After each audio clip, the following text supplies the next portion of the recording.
said, Amen. I am victorious. Because the devil is trying to listen. What are the words that come out in our word?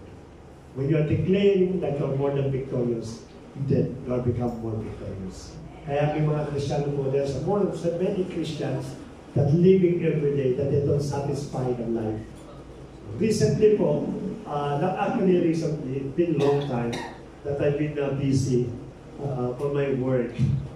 At halos I don't have time to relax. When I talked to my wife, I told him, it seems that I don't have time anymore in some extra activities. Because she wanted me to do something, I told him, I don't have time. Then suddenly she said to me, that person always have a time. And suddenly I realized, yeah, she's right. Thank you very much. My echo.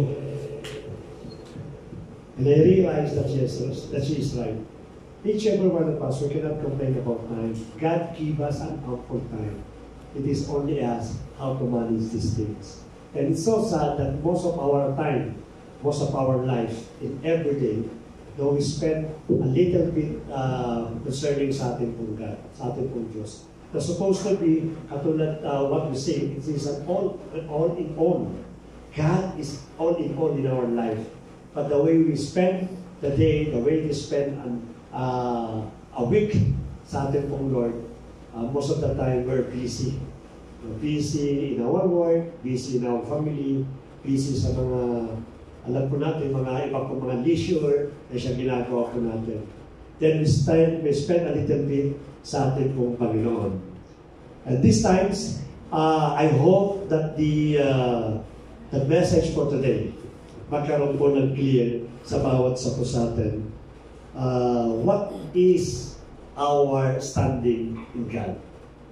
Sapagkat I do believe that once you know you're standing in the eyes of God, you will be encouraged to do more sa atin pong Panginoon.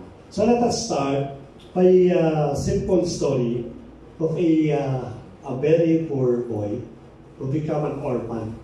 At the early age, yung kanyang pong parent namatay po, both of them. So the boy become an orphan and he was adopted by some relatives. So bata po, ang buhay po niya, she's going to the school, then going home. That is the daily lives of that boy. In this school, pag siya po pumapasok, because he felt that he was very, very poor and lack of everything, nagkaroon po siya ng fear to be mingled with the other boy. So, because of his situations, he decided to withdraw and to place himself in a corner. No, never get met any friends, never get any companionship, because he's thinking that he's nothing. His life is nothing. It is worthless. No, at the age, because sa kanila po ba in their house, they have a lot of things na lack sa kanila. Food, mga basic necessity.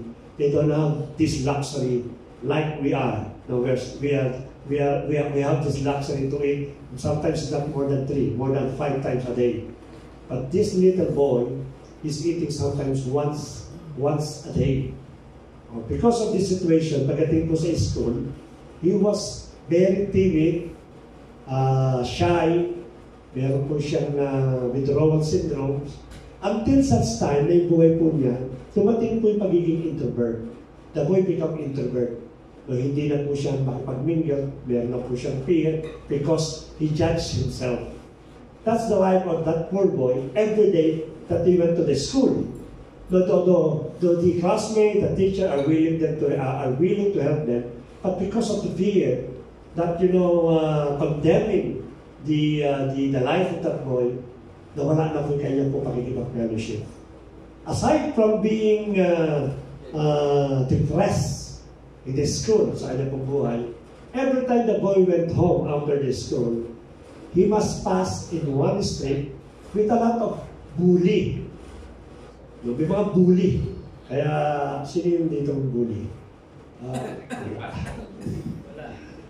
may bully po doon, and he cannot escape because the only way to go to reach yung kanya pong house is that street. So every time he passed that street, he was bullied. No? Hindi lang po siya binubully, kundi he was also a suffering, both emotional and mental. Nagsasuffer po itong batang ito. Every time na dadaan po siya, at nakikita niya and see the people that, making tambay dun sa street na yun, he got also fear. Natatakot po siya.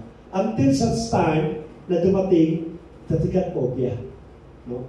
That he doesn't want to go to the street. Every time that is a struggle of that boy. And that boy spent many, many years on that kind of situations. One day, itong batang ito become teens. Still doing the same routine, going to the school. After the school, he's about to go home. He was met an accident.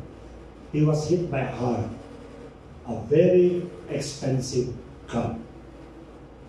Then the owner of the car suddenly rushed them to the hospital just to assist or to give help to the bata. They found out the thing is okay.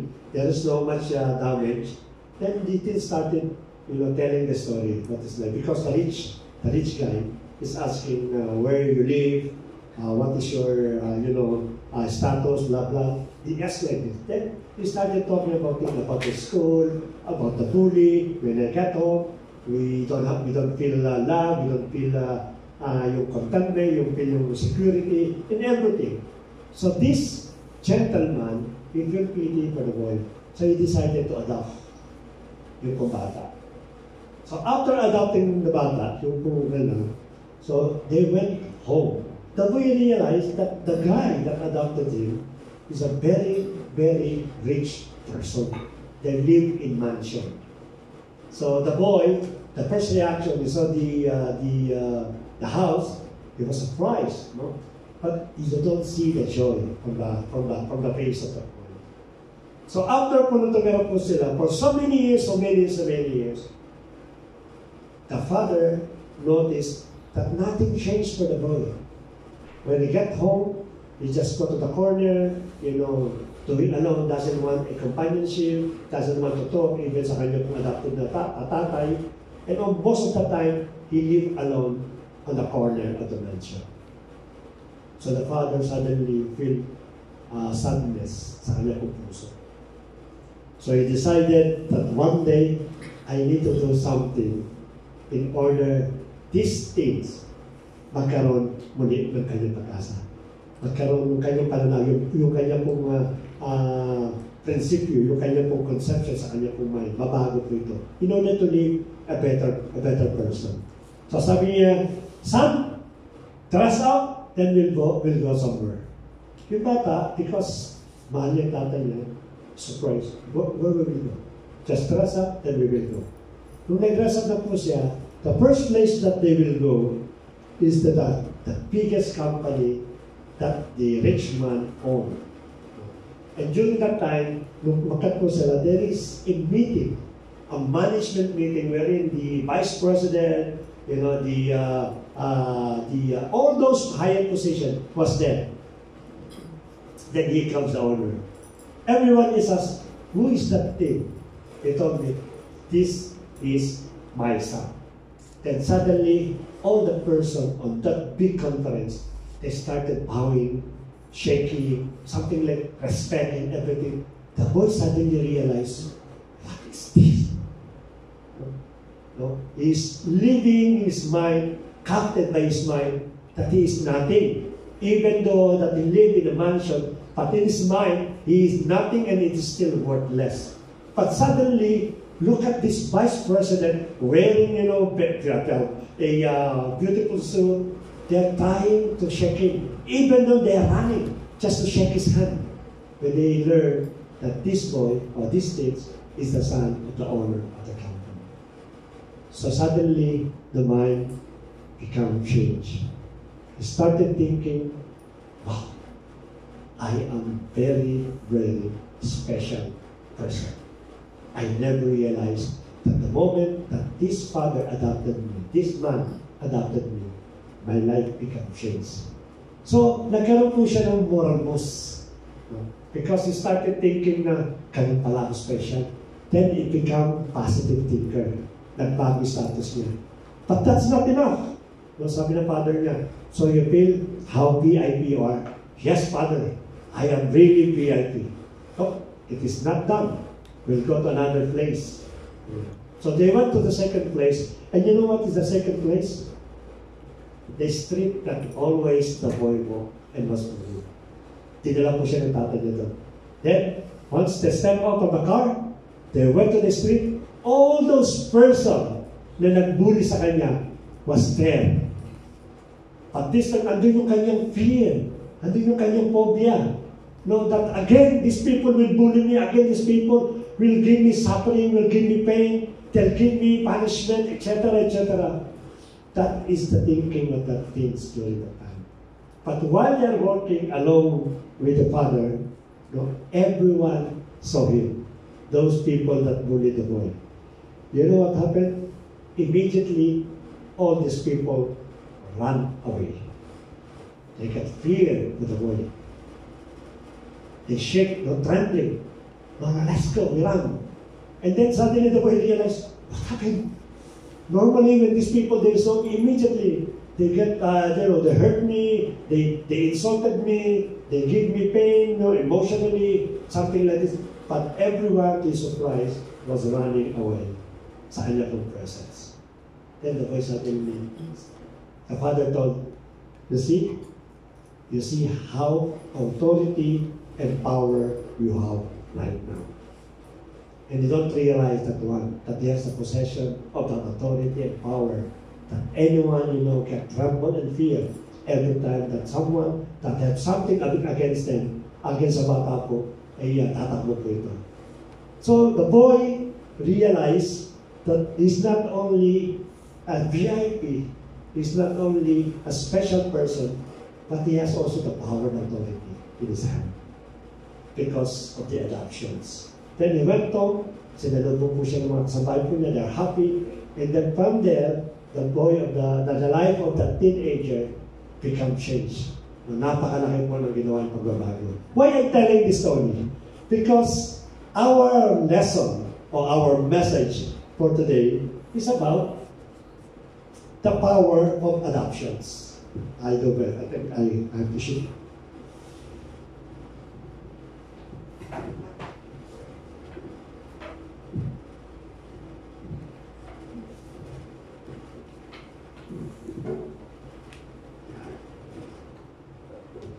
Yeah, the power of adoptions.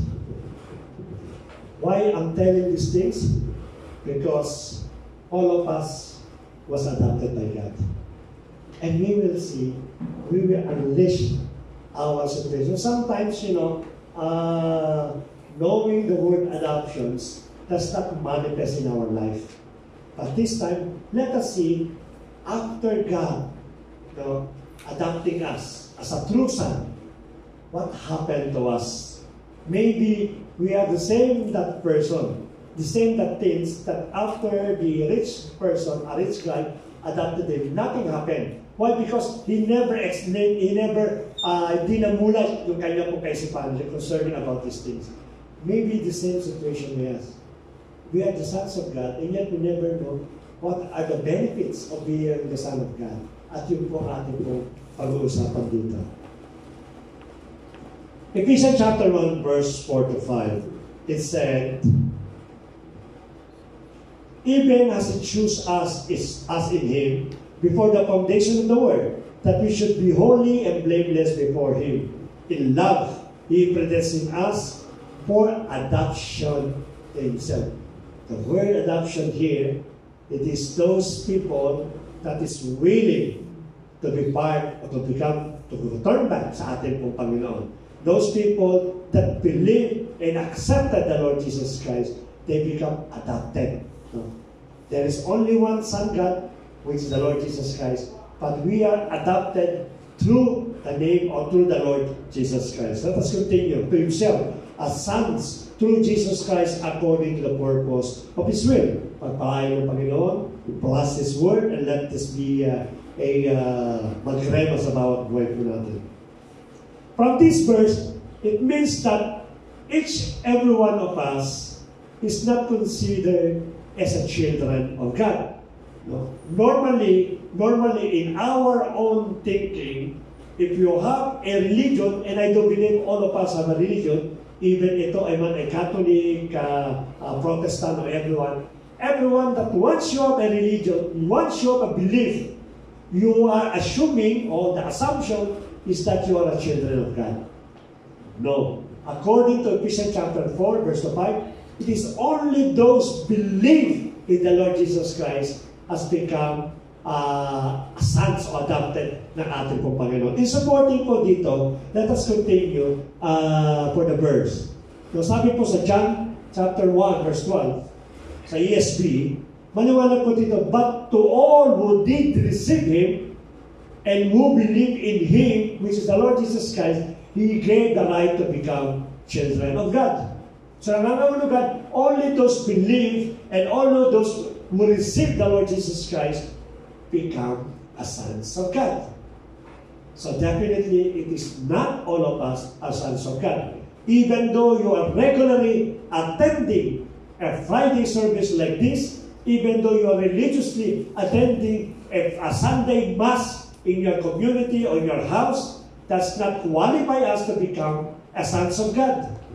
Even you have a religion, you have a good works, you've done a lot of good things, does not qualify to become the sons of God. This is what John chapter 1, verse 12. But only those who believe and receive the Lord Jesus Christ. The question is, Pastor, yun naman aking religion, my religion, this teaches me how to believe. In fact, until this very moment, I believe the Lord Jesus Christ. The word believe in this John chapter 1, verse 12 has a deepest meaning. It is not a matter of believing or thinking that you have a religion, that you have believe in the Lord Jesus Christ. Even the devil, the Bible declares, even the devil believe and tremble in the name of the Lord Jesus Christ. But that's not considered a sons of God. So there is something inside the word believe and receive that we should be very careful. What is this? Maybe, as I said, maybe you've been in the church member long time, but you still never consider as a sons of God. Let us remember, only those people that believe and receive and to become the sons of God is the only person that will inherit the kingdom of God. So let us all be careful about these things. No? Not all people live on earth are children of God. That's the wrong assumptions. That's the first one. Wrong assumption. Whatever you think or claim that you know God, it is not also qualified to become a sons of God. We will do something about these things. And how these things happen. Before I can continue, knowing how to become a children of God, the first thing that we have to do is why some people are not become the member of the family of God. What happened? Why these things happen? If I tell you all these things, it is a long, long story, and it will go back to the Garden of Eden. Doon po nangyari po lahat po na bagay niyan. In Romans chapter 12, chapter 5, verse 12, it is written, therefore, just as sin came to the world through one man, and death through sins, and so death spread to all men because all sin. So it's very simple thing. We've been separated from the love of God, from the family of God, because of sin. Sayo man sa gusto natin, we admit it or not, we are sinners in the presence of God. So if you are sinners, it means that you are not a son of God. And you are not part of John chapter 1, verse 12. That is very simple. And if you read a lot more verses, you will find out that not all that was created or pinanganak sa mundong ito will not be considered as a sons of God. Now the question is really clear. If I am not the sons of God, how can I be a sons of God? How can I be adopted as katulad ng ginawa nung sa rich man in order to become a member of the family of God? Now that's the big questions. The big question is this, it's not a matter of believing, it's not a matter of knowing the Lord Jesus Christ. But let us remember what is the process in order to become adopted. We started for the introduction because our main message is about the power of those people that have been adopted by the Lord Jesus Christ. There is a scenario in John chapter 3, verse 3 to 7. I will start for the first one because it never included the first one. There is one guy, his name is Nicodemus. Nicodemus is one of the Pharisees. When you try to see what is the Pharisee, it is the same as a religious person as sa panahon natin ito. Maaaring ito ay priest, maaaring ito ay bishop, maaaring ito ay pastor or anything that served in the church. This is Nicodemus. He knows the law like other priests. No? Here comes, kasi napakinggan niya the Lord Jesus Christ. He heard the Lord Jesus Christ about preaching the gospel, preaching the kingdom. So this guy suddenly amazed. Who is this guy? Without knowing, without proper education about the law, he's teaching about the Word of God.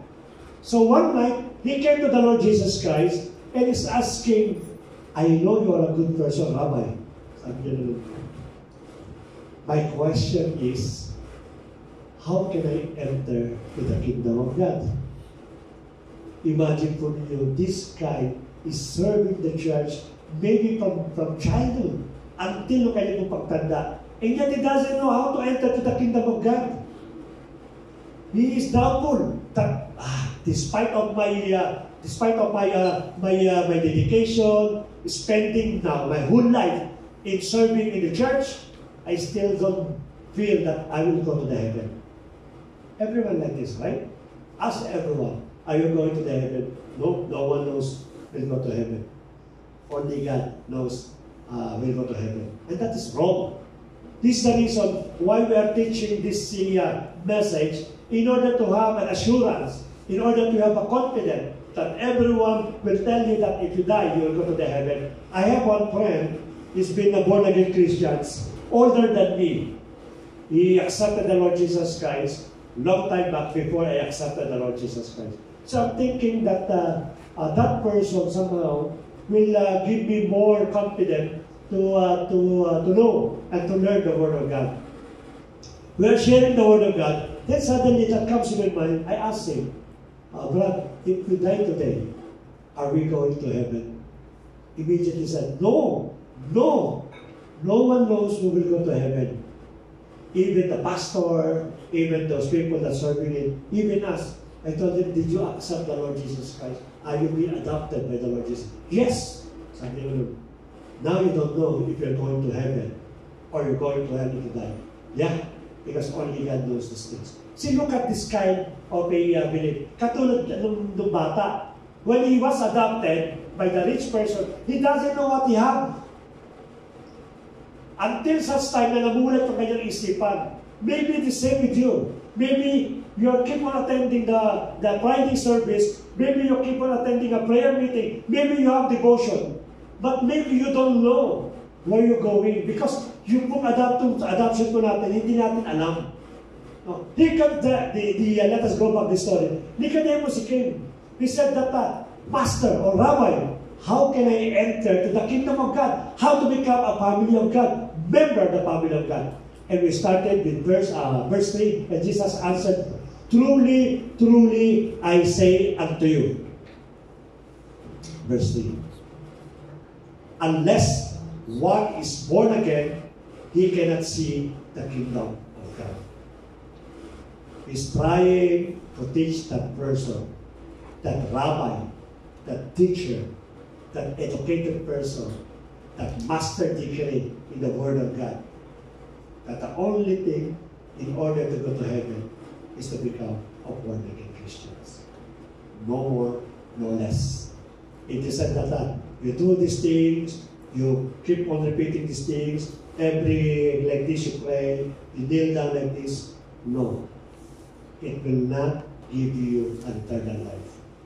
Because Jesus Himself said that the only way to go to heaven is to be born again. Why? Because people separated. We've been separated long time ago. And God keep on calling us in order to return back sa kanyang pong mga family. And in order to go back to the family of God, you must be born again. That's the only way in order to integrate again sa ating pong family, sa ating pong Panginoon. Let us continue. No, ito nag-uusap sila eh. Then suddenly, look at this guy. No? Sobrang talino niya. But look at the way he answered the Lord Jesus Christ. Ang sabi niya, Nicodemus said to him, how can a man be born when he is old? I am an old person. How can I be born again? And look at the literal explanation, literal na question po niya. Can he enter a second time into mother's womb and be born? Pwede pa pumasok ulit sa bahay bata para ipanganak na muli? Kasi is eager to become a born-again Christian. Is eager to know and to become the family of God. Kaya even those impossible things, to go enter to the mother womb again, it might be that is thinking, papasok ba ako? If that will be, maybe I will do that. No? He cannot understand these things because only spiritual person can understand these things. Then Jesus answered him, truly, truly, I say to you, unless it's born of water and the Spirit, he cannot enter to the kingdom of God. Inulit niya po ulit. And then lastly, this is a very good sasasko. That which is born of the flesh is flesh, and that which is born of the Spirit is the Spirit. Ito po maganda sa verse 7. Before, he's trying to explain that a person must be born again. But in 7, it is a command of the Lord Jesus Christ. So it is not least. It is not an option. It is not based on your feeling or based on your response. But it is a commanded by the Lord. Do not marvel that I said to you, you must be born again. It is a command by the Lord Jesus Christ. Because that's the only way in order for all of us to become integrated sa ating pong Panginoon. That is the way how the person to have a salvation. How to be a person to secure the eternal life. This is the reason I am very, very confident when someone asks me, if you die now, Pastor Bernard, are you going to heaven? Of course, yes. Why? Because I am the head of the church? No. Because it is the Lord Jesus Christ who said. Now, if you have a problem regarding my confidence, never question me. Question the Lord Jesus Christ. It is not me. Because it is the Lord Jesus Christ who said, you must be born again. In order to enter, to become a family of God, enter to the kingdom of God. That's the only way. That's the only way to have inherit eternal life. And this is the reason why someone cannot declare and cannot confidently say that he will go to heaven. Why? Because he never experienced born-again Christian. He always on the church, he always on prayer, repetition of prayer, religiously, he go on devotion sa kanyang pagbuhay, but yet there is no confidence to say that I am a born-again Christian, that I will go to heaven. Because I am an adopted son of God. The adoptions that we're talking about, it is not the normal adoption that we're talking about right now. No, there are some paper documents or some government laws that say that the adopted children or child will not have the equal rights and equal treasure or equal pamana. What's pamana? Inherit compared to the original son. The original son has a bigger portion compared to the adopted son. No. The biblical adaptation dito, it is completely different from the word. Here, when God said that you've been adopted to become His son, the same privilege, the same authority, the same power, the same glory and honor of the Lord Jesus Christ will be yours. Equal po yan. And this is the reason why the Lord Jesus Christ said that you can do more rather than what I did. Why? Because you are also adopted. You are son of God. And I'm so sad. No, if I saw some Christians, na always saying, bakit yan ang buhay ko? Why my life is like this? I am, lacking of anything. And so much complaint, so much a negative thing that comes in the mouth. That's not a Christian way. We should be look as Jesus Christ as your brother. And whatever your brother, which is the Lord Jesus Christ, has, you have also. Kaya let us always play. For me, mag-asawa, we never get tired of proclaiming and declaring. Every time we see something, we declare, Lord, this guy, he has a no word. We will declare in the name of the Lord Jesus Christ. He will have a good company, a better company, maybe better than others. Ganun po lagi natin declare. Why? Because you have the authority. The same with the Lord Jesus Christ. Now let's go to become the privilege of becoming a son of God. Because that's not enough. You inherit the kingdom of God, but that's not enough when God adopted us through the Lord Jesus Christ. So what is the benefits of being adopted by the Lord Jesus Christ? And some of you, maaari na to become the member of the family of God. This is your benefits. He restored your identity. What is your identity? You are the sons of God. When God created Adam and Eve, they have their own identity, the identity that was given by God. And this is the one that restored it to us. You remember the child? When we went to the meeting of those big persons in the conference room, everyone is trying to shake his hand. Everyone is bowing. Everyone respecting. Everyone is giving him good words. Because why? Because that person, that thing, was restored, his identity. Ganun po yung identity ipinagkaloob sa tawag sa atin. No? The boy or the kid can command anyone in the office and definitely they will follow. Because of what? Because of his relationship with his father. And because God, and because the father gave him the identity.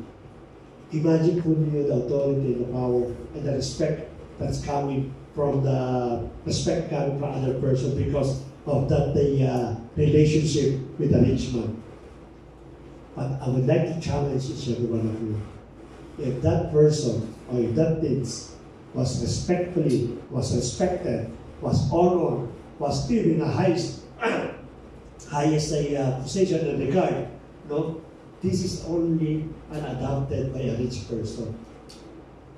You are adopted by the King of Kings and the Lord of Lords. Why suddenly we become sorry and something like hindi victorious sa buhay natin? This one is only a rich person. He don't own the world. But the Lord Jesus Christ, our God, owned the world. Kaya dapat yung ating identity na doon lagi. Ano yung na-restore po na ating kung sa identity niya? Good life. Sa John chapter 10 verse 10, paraphrase B, he said that I came that they may have life and have it abundantly. Imagine po niyo, in this world, people, rich people, are trying to buy a good life.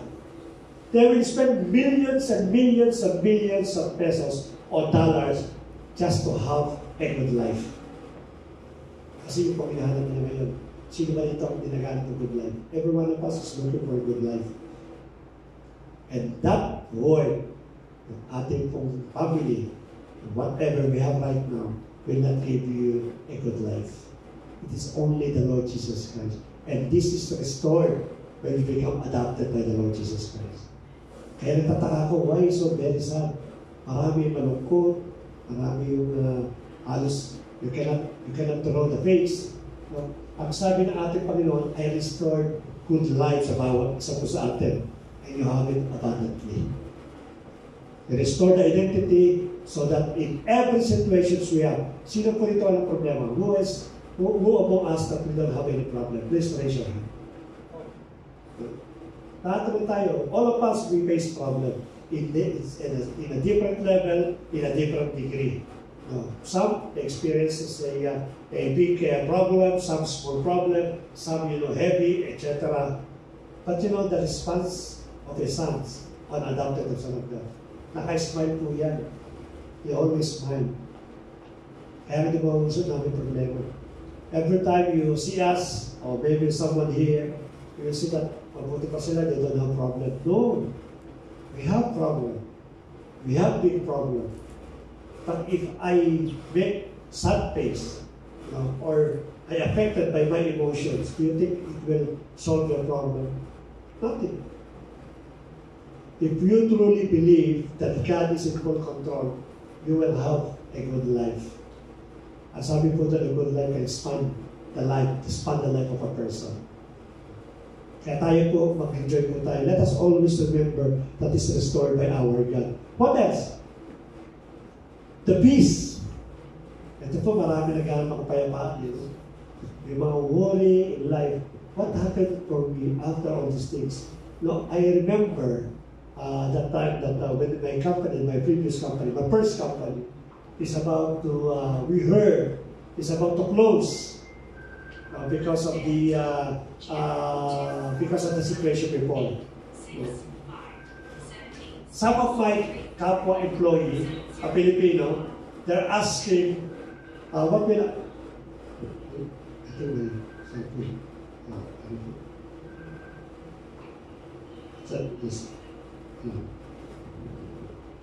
most of the Filipinos are asking, what will happen to us, what will happen to my family, what will happen. And during that time, I had two daughters, two children, two babies. What happened like this? There are a lot of questions. And every day when they came to the office, they don't have peace of mind. They're thinking, they're worried about the future, what are the things that will happen after the company closes. And that's only rumors. Just a matter of rumors. Said that maybe the company will close and these people, they are already affected. Nawala na yung kanilang peace of mind. And some people, they said that I cannot sleep in the evening because I'm thinking, how can I support my family, etc. And so on and so forth. Then, one time, one of my employees, it is not a Filipino, they told me, how come, Bernard, but you don't see some, worry and fear in your face? I told him, about what? About the company is going to close. Why should I worry? No, how about the family? How about blah, blah, like this? No. I told him this one. It is not the company that giving me or support me to feed my family and to have this. You have extra income? You have extra work? No, I don't know. Only this company. Then where it will come? It will come to my God. I know that God will supply all my needs. As we always declare, and I hope that you will also be supported, I will always declare, Lord, we will take care of your business. This is your business. You will take care of my family. And God will take his family. Ganun ginawa ko na ating po kami. No. We don't have salary for more than 5 months. Or has already witnessed or testified by my wife. No? We have to know that kasi si Pastora kasi hindi siya nag-breastfeed. I don't know what happened because there is no milk coming from the breast. So in the early stage, nung buhay ng mga children, we're buying milk. And normally pagka 2 months, 3 months, it is not an ordinary milk. It is not Anchor, Raska. No, it's very expensive milk because it should be with the age of the bata. And how much that we buy for that milk? 5 months, I don't have salary. Sister Irene or Pastor Irene, she's not working. We don't have any income. We don't have any profit. No, I should start worry. I should lose my peace in my mind. And did you know that in every day that I'm going to the office, going home, we don't have any problem. I have always peace. I can sleep, we can sleep. We can assure that tomorrow God will touch someone to give us blessings. And here comes the blessings. Yung mga kapatiran ko, katulad dati ni Kuya Jeff, they're working in a vegetable market. After na kanilang duty, they bring bunch. Pastor, ito po yung mga vegetable. Yung vegetable po namin, nasisira na. Dahil sa dami ng vegetable. And here comes another person that bringing soft drink. Fruits. I have a lot of fruits here. Take it from you. Sometimes yung mga meat, dumahating po yan. Walang supply, wala pong patid. I mean, you don't miss a meal in a day. Minsan yung mga nurse, marupunod ka na lang. Sabihin niya, Mr. Kapasin, come to the clinic. I told you, why? I have milk for your baby. Imagine for you, no? We just chat this nurse, but we don't know him, we don't know her well, and yet she keep on calling. I have milk. If I have more milk, I'll give it to you. That is for the milk for my baby. Even soft drinks, you know what soft drinks? But I have not bunch of soft drinks in my house during that time. Within 5 months, I don't have salary. And I have experienced that for almost 2 years.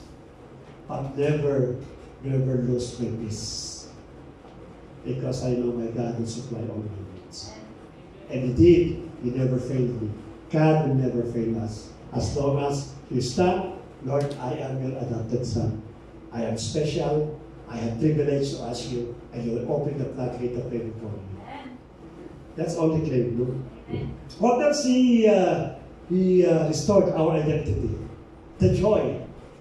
The joy of the Word. Sabi nga dyan, these things I have spoken to you, that my joy may be in you, and that your joy may be full. Yung lagi ka nakasmile. Smile face. Yung joy sa puso ko natin. Joy is different from happiness. Happiness, it depends on the situations. Nabigyan ka ng regalo, iPhone 15, no? Pro Max, which is 1 terabyte. Sasaya mo, you're happy because of that situations. Nabigyan ka ng bonus, na-increasean ka, sweldo ka ng early, you get your salary early, that is happiness. That is temporary. After you spend your salary, no more happiness. After your phone broken, no more happiness. After the relationship's over, no more happiness. Nung sinagot ka ng boyfriend mo, tuwa ka. Happy ka. No? As if talaga ng mga, yung sky, nung nagliliwanag sa'yo, lagi ka nakangiti. Pero nung break up kayo, simpa ko ng mukha ko natin. Kalas, your happiness finished. But the joy will always maintain whatever situations you have. Because that is belong to God. Hindi kaya nakawin ng kaaway. Yung happiness pwede nakawin niya. But the joy that overflow of the presence of the Holy Spirit in our heart, yun po hindi kaya nakawin. Yan po na-restore sa ating po Panginoon. Kaya kayo nagtataka kayo. Sige, pastor, ito yung ilang taon na yan. Oh. See? Look at the face of the pastor. I remember, just to give you a story, last Friday, when we came to National Guard, because the service with Sister Dorothy, the guard doesn't believe. They're asking in English, I will make it in English, not speaking Arabic. Who is that lady? I told them, that's my wife. La! They say that I'm lying. No, that's my wife. No. They said, yeah, this is my husband. No. You don't believe. Because she still look young. Because of the reason. That doesn't mean that I'm still old, no. But I'm still young. Young at heart. So that is the joy that we give to us. Alam niyo po yung joy nakakapagpagat ng heart po yan. Literally our heart. No? You ask, we have a medicine person here. We have nurses. You ask doctor. Doctor, if my joy is full of, if my heart is full of joy, do you think it will affect my life? Yes, it will prolong your life. Kaya marami po namamatay ng maaga because pasadiligan nila ng mundo. So God restored the joy that the world cannot give. It is only the Lord Jesus Christ. And it was restored when you become adopted ng ating Panginoon. And so on, marami po yan. I will make it confident, no? When you have the Lord Jesus Christ, you have the confidence. I remember, sabi ko sa ating Bible study, because I teach you how to become an effective Bible study, effective preaching and effective Bible study. Ang sabi ko lang sa mga tinuro ko, for those people that I done the seminars, I told them every time that you stand here, you have your lesson in front of you, and only you knows this lesson, not those people that listen to you. And what is related to that? It means that those people in this room, right now in this room, you are the brightest person. Why? Because you know what you are saying. And because of that, the confidence there. When you interview, no? Even King Salman or King whoever, I have a confidence to face the interview. Why? Because all those questions that they will ask, it is only me knows my staff. This only things. Sabi nga ng aking kapatid, ng aking anak, sabi niya, Dad, pag nagkaroon kami ng, when we have a discussion inside the room, Eme na? You know what is the meaning of Eme? Just to say something like a very nice English, it is not something, this lady, she's bright, she's very good. But actually, the lesson is not related to the lesson that what she's saying. Eme ba? According to the, and some, of course, some diction, like a good dictions, you will tell that you are, knowing all these things. Just to build the confidence. You push out it, but this time there's no Eme. You have the confidence coming from the Lord Jesus Christ. No? Kaya sabi na namin ba nakakatingin, how you do the message in front of that is, because I have a confidence coming from the Lord. He's the one that is my confidence. No, He's the one that's giving me all these things. Let us speed up everything. Hope. The only person, the worst person that live on earth is those person hopeless. That's the worst person. Kaya kung wala pa tayong hope, arang ito natin. Lagi naman kami pag-asa. But in reality, if you're not adopted by the Lord Jesus Christ, mahihirapan po tayo banggitin yung hope. Because hope, the source of hope, is our Lord Jesus Christ. The courage to face your problem and to face everyone. You're highly favored. You declare this one every morning. I challenge you, declare it every morning. This is always our declaration every morning. Lord, we are highly favored. Whatever circumstances, we are highly favored. Ako po, recently, we have a big problem in the projects. I was told by Saturday, supposed to be never work on Saturday. But because we have a big problem, I already told this story to my wife. There is one person really is making us difficult for that person because of the some interest in the pinakalunan. So when I told him that when you don't, you rebuke it. Yeah, of course, I will rebuke it. When I reach this office, when I'm about to talk to him, I always rebuke greediness, those negative characters I rebuke for that person. But before entering the room, Lord, I am highly favored. Don't forget that. I am highly favored. So when we get inside, this guy is very tough. But when I started talking, no, this one. Okay. Suddenly said, okay. But before it's very difficult for discussions. This is what you are declaring, highly favored. Always declare, pag-agi sa mga Lord, I am your highly favored. Sapagkat that's the reality. We are not making bola-bola, but this is the reality. But when you are adopted by the sons of God, you are highly favored. Katulad doon sa bata nangyari po doon. What else? You are victorious. In every situation, we will go up victorious. Pag nga sabihin natin yung sir, handa po natin yung victorious. Knowledge and wisdom. Ibigay pa. And name it, many more. It was restored your identity. So you just not only inherit the kingdom of God, but all those I mentioned, and more to mention in the Bible, that is belong to you. And that is you. That's the reality. Sometimes yung reality hindi nagiging reality because the way we act on what we what knowledge we have. Sometimes yung ating pong learning, yung ating pong knowing. So we just only know these things now. But the problem now is when we go out, are you willing to practice all these things? Because we need one step in order all these things happens.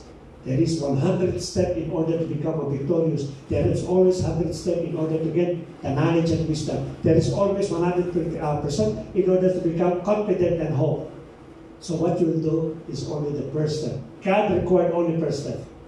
You make a move, one step, the rest I will do for you. But the problem, even one step, hindi natin magawa. Here comes a situation, we always declare, Lord, eto ako, highly favor ako. I will be above all these situations. Napagalitan ka ng boss mo because maybe some reason, there's someone trying to destroy your character. Declare, I am above these things. And I can come out in this scenario victorious. Why? Because it is God who said that we are victorious. Yan po yan. Pangalawa po, what are the things that God restored to us? Second thing, it is the power and authority. At tulad ng bata, when you're about to walk again the street with trembling, no? Because he was you remember yung kanya po bad experience. Suddenly, people are running away from him. Why? Because he has the power and authority. And that sometimes, or most of the time that we miss in every Christians we have now. Napakaraming timid. Oh, meron po nangyari po ito. We got one brethren who was, very, very ill. Give him medicine. What kind of ill? Sister Dorothy, what are the medicine for this? No. Go for that person, proclaim that you have authority and power. That's a problem. So, we miss that authority. Nagkaroon ka ng malaking problema. Sometimes you're suffering. No, Pastora, then I have problem. Please pray for me. Please, brother and sister, start using your power and authority. It was given by the Lord Jesus Christ to all of us. No? I remember there is one verse that happened. When the Lord Jesus Christ commanded all His disciples, okay, make two, go out, proclaim, liberate those people that been bondage, that been captive by the enemy. Go there, proclaim. And comes the disciple. The Bible said that when they came, the 72 returned with joy, saying, Lord, even the demons are subject to us in your name. In the name of the Lord Jesus Christ, even the devil, the evil spirit, it is under your name. It is not the Lord Jesus Christ who go to that person, but it is the disciple. In the name of Jesus, He cast them out, all demon spirit. And sometimes it's so sad to know that there are a lot of Christians, there's a lot of churches today, they don't believe demon possessions. Pagka nakakita na sila sa ating demon, maaaring lack of food, kulang na sa pagkain, o maaaring kulang sa tulog, kulang sa vitamins. This person is being attacked by the demon. And you have the power and authority. But because you don't know these things, you try to keep quiet and give him something that can somehow serve your faith. That's a problem in every Christian. We have to declare all these things. We have the authority. And what he said, behold, I give you the authority to turn on serpents and scorpions and over all the power of the enemy, and nothing shall harm against you. The Bible declared that no weapon shall form against us. Any weapon shall not form against us. Because why? Because we have the power and the authority. Yun po ang ginanap po ng mga tao ito. You know what is serpent? When you talk about serpent, they're thinking snake. No. Serpent is different from snake. Now, serpent, the one that used in the Garden of Eden. Now, serpent po, it is a manifestation of the beauty and the cunning and the wisdom of a person. Kaya sabi nila, during that time, that the most wisest animal that was created by God, it is the serpent. So what serpent represented? That we should tread, that should tread all those high thoughts, all those that worldly wisdom, all those things that are getting away from the presence of God. You can put it under your feet. Minsan kasi yung ating pong high thoughts, no? Mga pinag-aralan natin, the study, professional achievement, all these things are high thoughts. It become pride. Ano ba yung pride? Nasaktan ka lang eh. That's pride. No? It was when someone trying to correct you in a very nice way, because you have pride, you've been hurt. Kalas, I'll go to another church. Kaliwali si pastor. Lagi na lang kami. No, that's pride. You're serving your pride. That is serpent. You're serving your serpent. Those things that you're thinking that is separating you from the love of God, that is serpent. You can trample that one. Hindi ako ito. No? Sometimes yung ating emotion, ginagamit natin yung ating pong feeling. You've been maaaring hindi ka napansin. No? When everyone is trying to catch, or everyone is trying to sing happy birthday, you don't sing happy birthday for me. That is pride. No? Why everyone sing happy birthday for me, they don't sing happy birthday? But that is pride. And you are serving your pride, that is also serpent in your life. Ako, hindi mo kanta ng happy birthday, thank you very much. You know, it's my birthday, thank you very much. But it will not change the fact that you're on your birthday. But because of you have serpent in your life, yun po nagagamit po natin upang sa ganun hindi natin makapagbigay ng authority. Let us always realize that the biggest enemy of a Christian, it is not the devil. It is not the evil spirit. Who is the biggest enemy of a Christian? Yourself. Kasi yung enemy, yung kaaway natin, as long as you have walked in the Word of God, they never touch you. They cannot touch you. But yourself, pinpin po natin lagi yan. So you're always in danger sa sarili po natin. There are those things na naisip natin na pwede ba, it's possible to take rest of every Friday just to give way doon sa akin namang mga kagustuhan. Those things that I miss to do. Let me just only for one Friday. That's also serpent in the life. Sabi, kanin, tuso.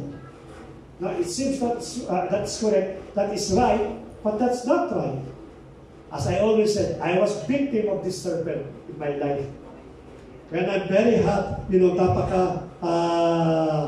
challenged at excited ko to serve the Lord, then suddenly, yung kanin ng talks ba, na, oh, mag-absent ka ng Sunday. Why? We have basketball. And Lord, your past is there waiting for you. Then I started skipping for one Sunday. One Sunday only. Imagine one Sunday from being a passionate Christians. For one Sunday, I skipped.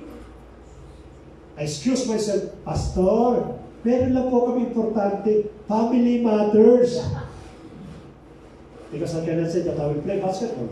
Others, the pastor will say, play basketball, hey, you're serving the Lord's. Family matters. What family matters? I have big problem with my family. Okay. And I play basketball. And I again heard the shouting, the clapping. Yes. Here comes the pride. Next Friday, I'm attended. What happened to your family? Okay na, Pastor. Next Friday, laro ka ulit kasi importante. Very important games. Nag-isip ka, Pastor, I have again another problem. At that time, slowly, I'm slipping away with God.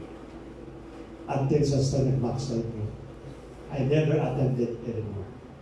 I just skipped completely, not attending. After for so many months na hindi na ako ma-attend, here comes the pastor. Let us follow up Father Bernard because he's not attending anymore. So every time I saw the pastor, I will immediately, where's Pierre Bernard? Before he's here, but I don't know where he's now. I'm trying to hide. Because shame, pride, guilt, anything will come to your heart. And to the extent that I just, insulted my pastor, my own pastor.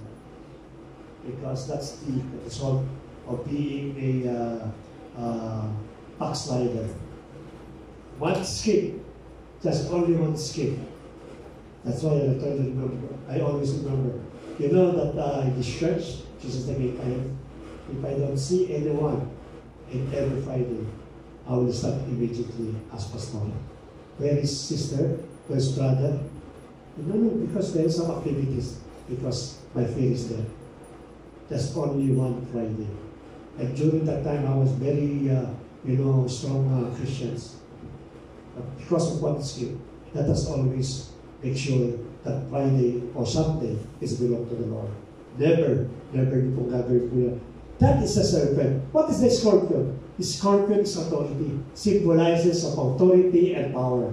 The devil is the scorpion in our life. No, you always make sure na talaga namang titirahin tayo. One day po, natuwa ako kay Kuya Ed. No, sinabi ko niya, na-remind po siya. Ang sabi ko sa kanya, because I don't know who is exhorting, I think Pastora is exhorting about the full armor of God. He said that we always wear the full armor of God. The head, the helmet of salvation, the breastplate of faith, the faith, the belt of righteousness, the belt of all these things. No? Then I asked them, I told them, why the breastplate or why the armor of God is only protecting the front? When you see an old warrior, yung kanyang breastplate, nakaikot lang po yan, but at the back, it is like a nylon. Now, when you see the helmet, there is one here, it's also protected, but here at the back, they will not protect this neck. No? The pit, yung pinaka-pit po, when you wear yung kanilang armor po doon, yung kanilang pit, merong shield yan. Dito. Pat sa likod, wala po yan. My question to them is, why there is no protection at the back? And everyone answered to them. Then I told them that because when you are fighting your enemy, which is the scorpions, face to face, he will not want the war. Why? Because you have the full armor of God. Sa kanya titirahin. When he will targeting you in front of you. All of this protected. Right? That's why when you keep on advancing, the enemy keep on backward. Because he cannot stand you when you are wearing the armor of God. But when you turn away and run from the enemy, then your back is really exposed. It's so easy to target. So that is our principle. In order the scorpions will go down, let us always go forward. Ang sabi po nila, diba? Resist the devil, submit yourself to God, resist the devil, and he will flee from you. So always use your authority. Always use your full armor. Let us go back. I forgot to concern about the serpents. No serpent kasi sabi nga natin, cunning po yan. There's a lot of bills that is not concerned with our sister in Malaysia. But we have a bills in Philippines. They are trying to give an equal treatment of those LGBTQ.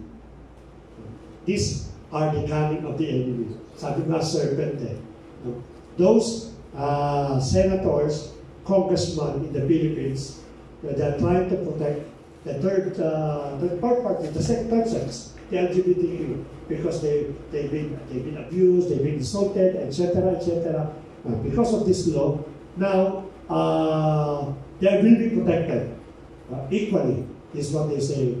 But did you know, in the law that they are trying to approve now, is they're even giving the authority for the third sex to declare kung ano ka ng sex after when says, alaki na ako.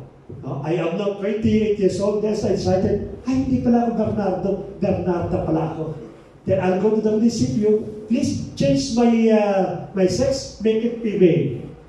They give it that kind of law. And people thinking, yeah, he's right. Why? Because that is right. That is a belong to him, respect everyone, blah, blah, like this. Everyone is trying to do the favor for this kind of, and many more. Marami pong butas yung batas na yun No? If you try to use the cunning, the serpent, iisipin mo, they are right. But this kind of law, it is a completely twisting the word of God. So all these things, and people, Christian, no, not only people, the Christian community around the Philippines They're not rallying. They're not vocal about these things. You should be vocal. You should be, your voice should be heard. That this one, it is really blasphemy against God. Why no one why no one is trying to talk about these things? Why? Because they are not using their authority. If God were in the Philippines that the body of Christ is united, we declare, Lord, destroy this law. Make it abolished. Make it not approved by our Senate and Congress. God will move about these things. Because of that is the authority that is belong to us. What else? Alas, that was given to us is the everlasting life. Ang liwanag sinabi today, nevertheless, do not rejoice in this. All those authority, inherit, all those changes of your identity, huwag kayo magaya. Never rejoice for this. The only thing that you have to rejoice, that the Spirit has subject to you, but rejoice that your names are written in the book of life, written in heaven. Katulad dito, sinulat ko pangalan ko. It is written. Signed by Jesus Christ. It is written in heaven. That's the most important thing in our life, our everlasting life. Sabi po sa John chapter 20, verse 2, there are only two places that will go a person after dying. Again, I will repeat, there are only two places that a person, the soul of that person will go. One is you're going to heaven if your name written in heaven. Definitely, you will go to heaven. Buksan po natin mo. The second place that the soul of person will go is in this place. Then death and Hades are thrown in the lake of fire. This is the second lake in the lake of fire. If anyone names not written, again I will repeat, if anyone's name was not found written in the book of life, he was thrown into the lake of fire. That is the situations of a person who's never been adopted by the Lord Jesus Christ, who's never been adopted by God to the Lord Jesus Christ. Either you go to heaven or you go to hell. And anyone doesn't want to go to hell. Even God Himself doesn't want anyone to go to hell. But it is your choice. It is not God. It is not your loved one. It is not your son. It is not your mother. But it is your personal choice. If you want to go to heaven or if you want to go to hell. Again, there are two places that only person can go.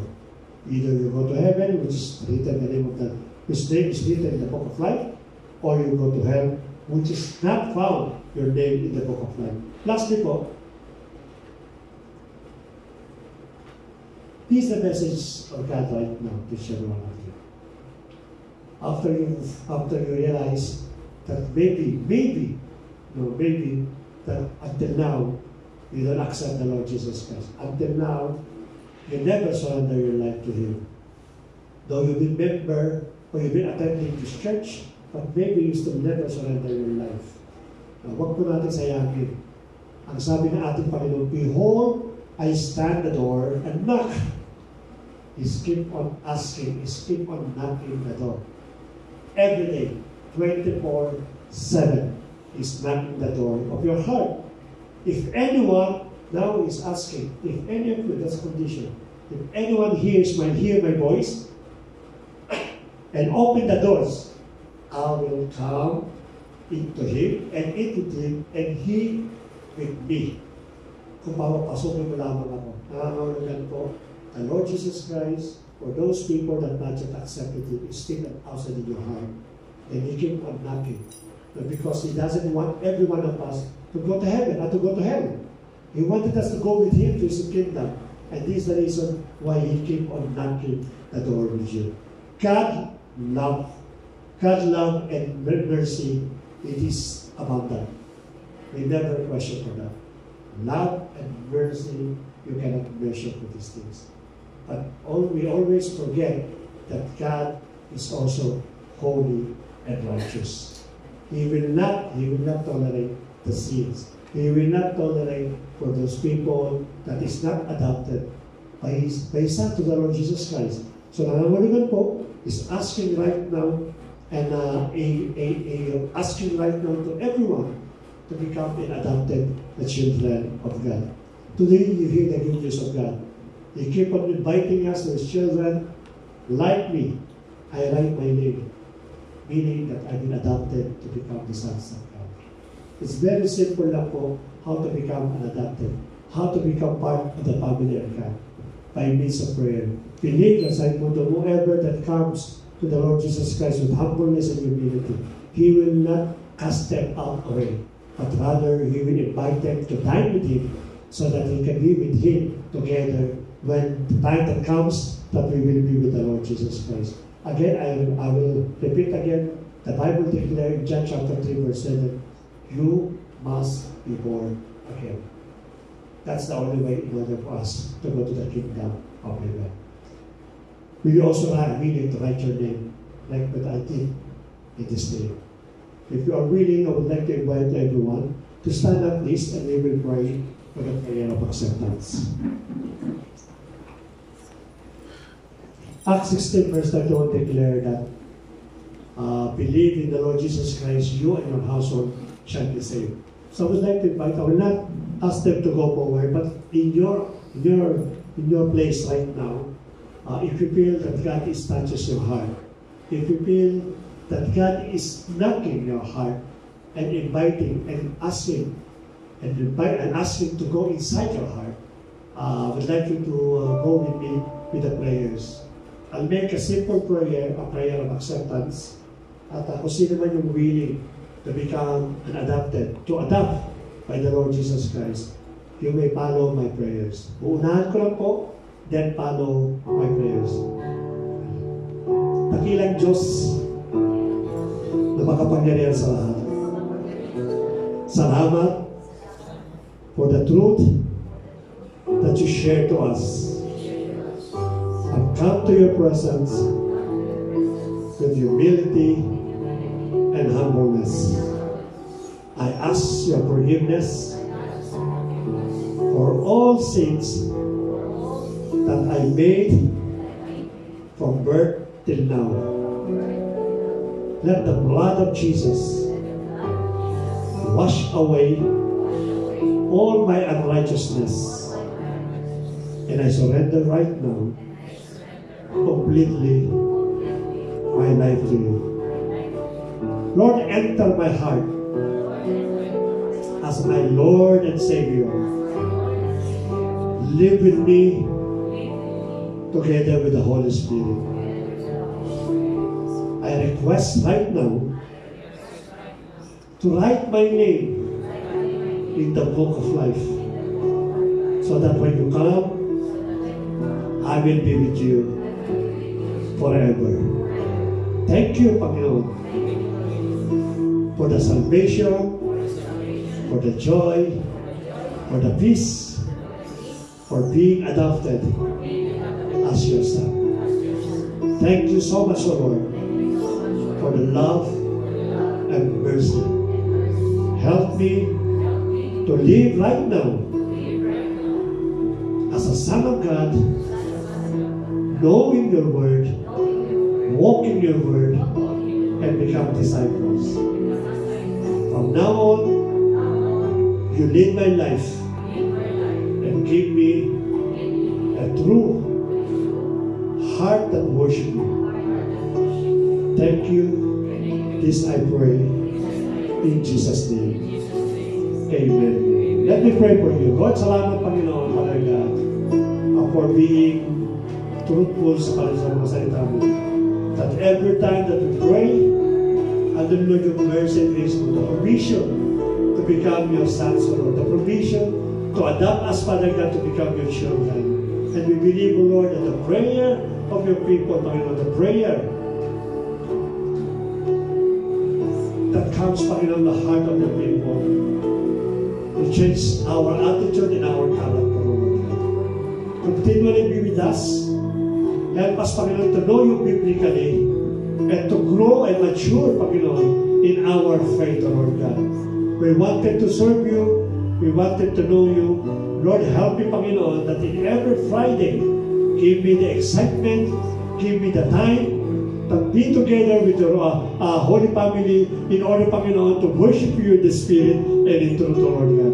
Thank you, Lord, for the victory. Thank you so much, Panginoon, and the rest ng aming activities we continually trust in you, Lord God. Ikaw po manguna, tuloy ka paligad maluhati, Panginoon. Maiangat ka namin paligad sa pinamataas na antas ng pagpupuri po namin. We claim all these things and we bring back to you the glory, the praise and adoration is our prayer in Jesus' mighty name. Amen. God bless you sa inyo.